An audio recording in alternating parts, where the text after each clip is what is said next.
Assalamu alaikum. Karibuni pishi rahisi. Ramadhan Mubarak, nawatakia Ramadhani njema. Recipe ya leo ni ya cheese balls nzuri na tamu sana. Kama utapenda hii recipe, please usisahau kusubscribe channel yangu na kubonyeza kengele itakayokuja ili uweze kupata notification kila nikipost video mpya. Pia like hii video na comment hapo chini. Please like zenu na comment zenu zinanipa nguvu ya kuwaletea recipes nyingi zaidi. Kwa hivyo like na comment ni muhimu sana. Na pia share na wenzako ili nao pia waweze kufaidika. Na kama bado hujanifollow Instagram, ni follow Instagram yangu ni mapishi rahisi. Na pia like Facebook page yangu mapishi rahisi.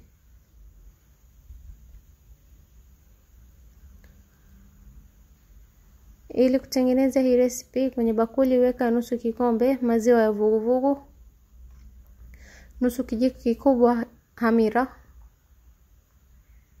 kijiko kimoja kikubwa sukari. Changanya vizuri. Funika na uache kama dakika 5 hadi 10.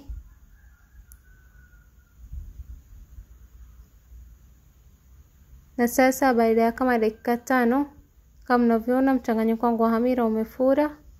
Sasa ninaweka unga ngano vikombe 2.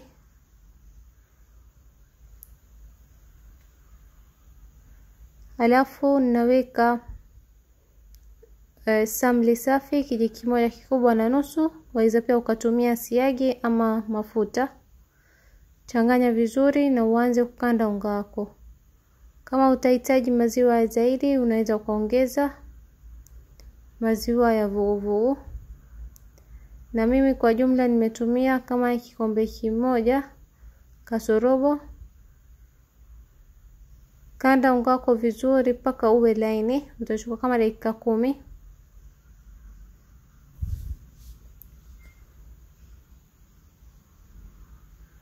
Na sasa nimeshamaliza kukanda unga wangu, kama mnavyoona umeshakuwa laini. Weka mafuta kwenye bakuli yako. Ipake vizuri, alafu weka unga wako uliokanda na upake mafuta juu ya unga wako pia. Kisha chukua plastic wrap na ufunike bakuli yako na uache paka ifure ama iwe mara mbili yake. Na sasa kama mnavyoona unga wangu ushaumuka, umeshafura. Imechukua kama nusu saa, lakini unaweza kuchukua paka saa 1. Na baada ya kufura nimeitoa hewa kama hivi mnavyoona kwenye video. Alafu ninaiweka kwenye sahani, alafu nitakatakata kama mnavyoona kwenye video. Nitazikatakata ziwe vipande ndogo ndogo.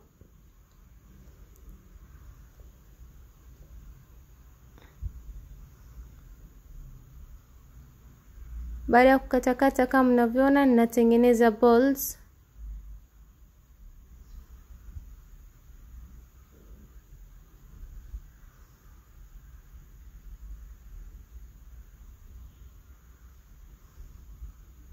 Na baada ya kutengeneza balls kama hivi, niko na cheese zile za triangle nimezikatakata kama mnavyoona.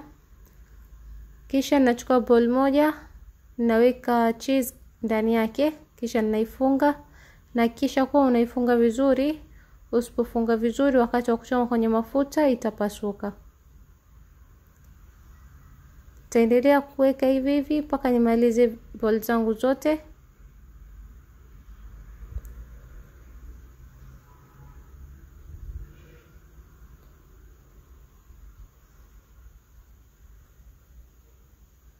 Na sasa nimeshamaliza kuweka cheese ndani ya unga wangu. Niko na tambi ambayo nimeivunja vunja. Na hii ndio tambi ambayo ninatumia. Na pia niko na maziwa. Chukua bowl moja, weka kwenye maziwa, alafu weka kwenye tambi.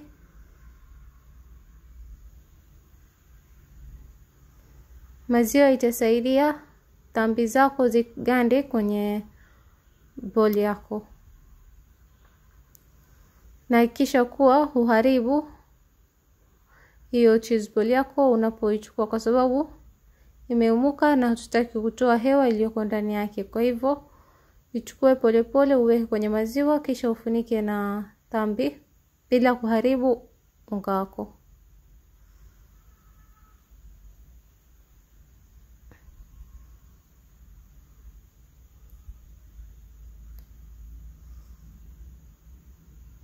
Nitaendelea hivi hivi mpaka nimalize zote. Kisha tutaendelea na step nyingine. Na sasa nimeshamaliza, kama mnavyoona nimeweka mafuta kwenye moto. Ngawacha mpaka ipate moto, na sasa kwenye moto wa katikati ninapika cheese balls zangu. Kisha ninaigeuza mara kwa mara, lakini sio sana kwa sababu ukiwa unaigeuza sana tambi zote zitatoka.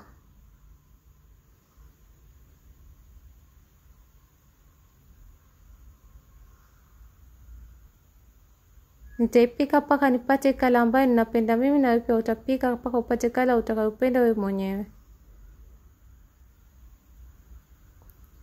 Na kama mnavyoona cheese balls zangu ziko tayari. Ninatoa kwenye mafuta, na hii ndio kala ambayo mimi ninataka. Kisha ninaiweka kwenye sahani ambayo nimewekelea tissue.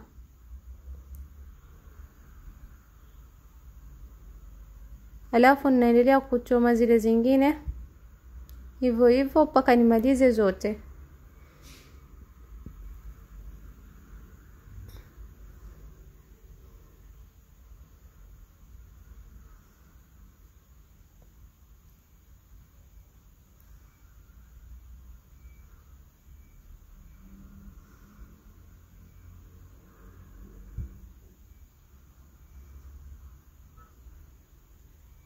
Na kama mnavyoona nimeshapata kala ambayo ninataka. Pia ninatoa kwenye mafuta na ninaweka kwenye sahani niliyowekelea tissue kama mara ya kwanza. Na zikiwa bado zimoto utaweka condensed milk na cheese balls zako ziko tayari. I hope umependa hii recipe. Kama umependa, please usisahau kulike hii video, kushare na wenzako na kusubscribe channel yangu na kubonyeza kengele. Kama mnavyoona ninawakatia moja ili muone inavyokaa kwa ndani. Ni crunchy kwa nje na laini kwa ndani. Ni nzuri sana.